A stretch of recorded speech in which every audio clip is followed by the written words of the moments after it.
ڕۆیەکە خۆش لە کوردستانێ، ڕۆژێکی خۆش لە کوردستان، زەردەش سبە ئازورادی بە زەردەش بەیانی زوو هەڵدەستێت.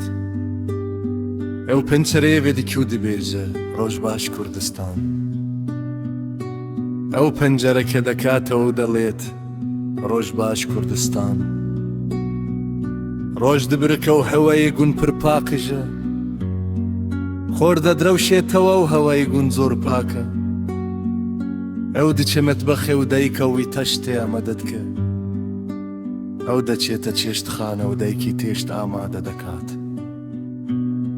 لەسەر سفرێنانێ گەرم پەنیر هەنگی و چای هەنە، لەسەر سفرەکە نانی گەرم پەنیر هەنگوین و چای هەن.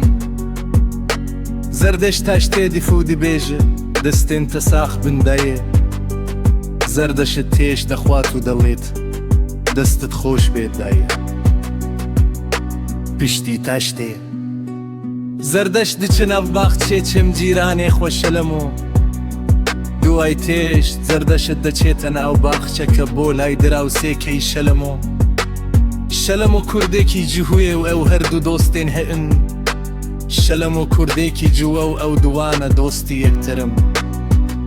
شەلەم و دەبێژە سیلاو زەردەشت تو چاوایی، شەلەم و دەڵێت سڵاو زەردەشت تۆ چۆنیت. زەردەشت دەبێژە سپاس ئەز باشم تو چاوایی، زەردەشت دەڵێت سپاس من باشم تۆ چۆنیت. ئەو بەهرە لە بندارە گوزێر و دینین و موزیکێ گوغدار دیکن، ئەوان پێکەوە لە بندار گوێزەکە دادەنیشن و گوێ لە مۆسیقا دەگرن.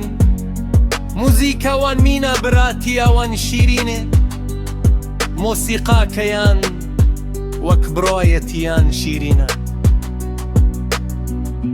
ئێوارێ ڕۆژ دیچە ئاوا و زەردەشت بێت لێرە مالێ، ئێوارە خۆراوە دەبێت و زەردەشت دەگەڕێتەوە بۆ ماڵەوە.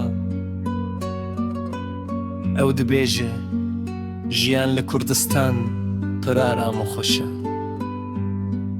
ئەو دەڵێت ژیان لە کوردستان زۆر ئارام و خۆشە.